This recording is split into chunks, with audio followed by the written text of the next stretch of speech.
నాకు తెలిసి నేను ఉత్తరాంధ్ర 3 జిల్లాలకు ఇన్ఛార్జిగా పనిచేశాను. ఏ రోజైతే భువనేశ్వరమ్మ గారిది ప్రస్తావన అసెంబ్లీలో ఎత్తి బయట మాట్లాడారో ఆ రోజు ప్రజలు డిసైడ్ అయిపోయారు. ఆ రోజు ఆమెకు చెప్పాను నేను, ఆ రోజే డిసైడ్ అయిపోయారు. ఇది ప్రభుత్వం మారిపోయిద్దని మాకు తెలుసు, ప్రభుత్వం 100% మారిపోయిద్ది అనేది మాకు తెలుసు. ఆమెను మాట్లాడిన మరుక్షణమే డిసైడ్ అయిపోయారు ప్రజలందరూ. తెలుగుదేశానికి పట్టం కట్టాలి, చంద్రబాబు నాయుడు గారిని ముఖ్యమంత్రిగా చేయాలి, జగన్మోహన్ రెడ్డిని దించేయాలి అనేది.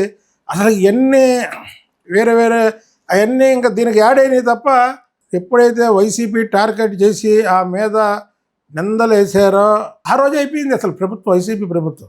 ఎందుకంటే నాకు ఒక అభిమానంగా తెలుసు. ఇప్పుడు భువనేశ్వర్ గారే ఉంటారు, చంద్రబాబు నాయుడు గారు పక్కన వస్తారు. అసలు ఎవరు బలకరించడం కానీ, లేదా ఒక ముఖ్యమంత్రి భార్యగా హోదా చూపించడం కానీ నాకు తెలిసి మరి అనొచ్చు అనకూడదు. ఒక 5,000 రూపాయలు శారీ కట్టడం ఒక సింపుల్గా, చాలా సింపుల్గా, ఎవరు అలా ఉండరు. అలాంటి ఆవిడని ఎప్పుడైతే మాట్లాడి అసెంబ్లీలో ఆమె గురించి మాట్లాడారో ప్రజలు దాన్ని హర్షించాల.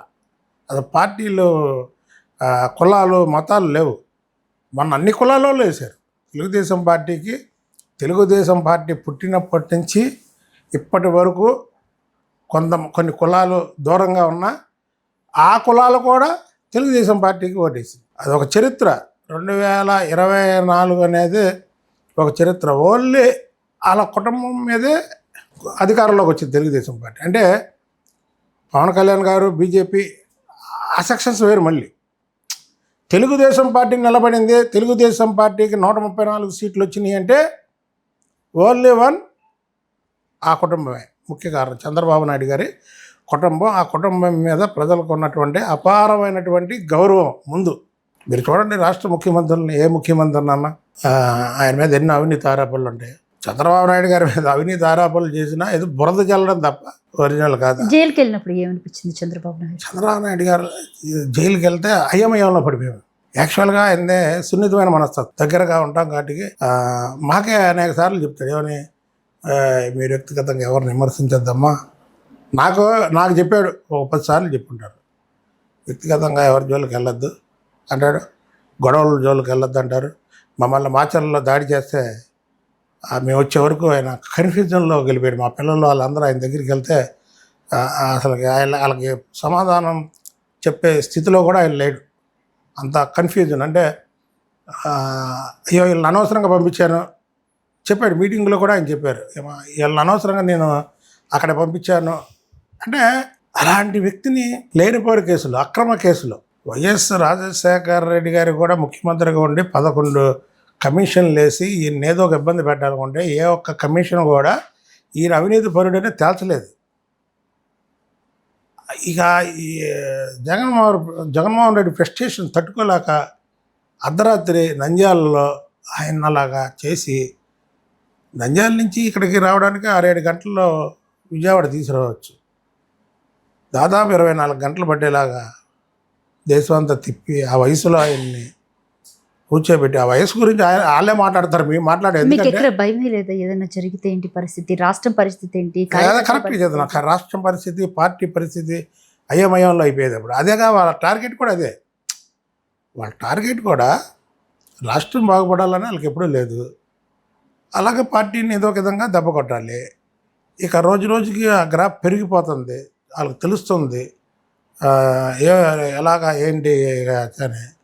ఏదో ఒక విధంగా ఆయన మానసికంగా, ఆయన మనస్తత్వం తెలిసిన వాళ్ళు ఉంటారు కదా, కొంతమంది ఉంటారు కదా, ఎలాగేస్తే ఇంకా జంకిపోతాడు, లేదా ఇంకోటో అనుకొని ఆ కుటుంబం ఏంటంటే ఎన్టీ రామారావు గారి కుటుంబం కానీ, చంద్రబాబు నాయుడు గారి కుటుంబం కానీ, అంటే 2 కుటుంబాలే కదా వాళ్ళకి.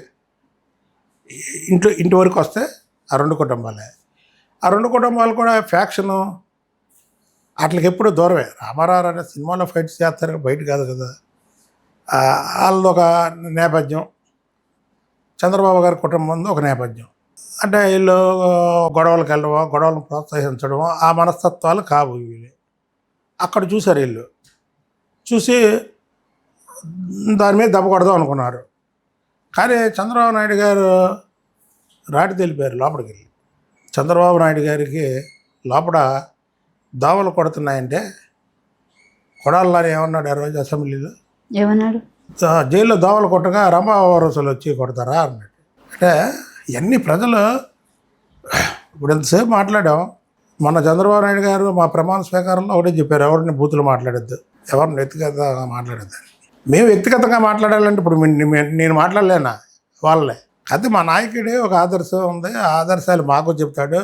ఆయన మాటలు మేము పాటించాలి. మాకు ఇంకా ఎంత తెగింపు ఉన్నా ఏమన్నా ఆయన చెప్పినటువంటి మాటలను మేము కూడా పాటించాలి.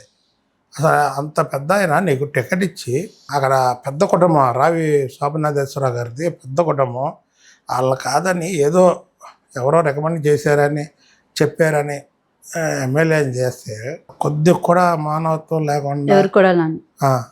మా చంద్రబాబు గారిని అలాగన్నా వంశీ వల్లభనేని వంశీ భువనేశ్వర్ గారి గురించి మాట్లాడడం, ఇవన్నీ కాంగ్రెస్లో పుట్టి కాంగ్రెస్లో పెరిగి రాజశేఖర రెడ్డి గారితో సన్నిహితంగా ఉండి, లేదా జగన్మోహన్ రెడ్డితో సన్నిహితంగా ఉండి చంద్రబాబు నాయుడు గారికి ఎన్టీ రామారావు గారికి వ్యతిరేకంగా ఉన్న వాళ్ళు మాట్లాడిన మాటలు వేరు.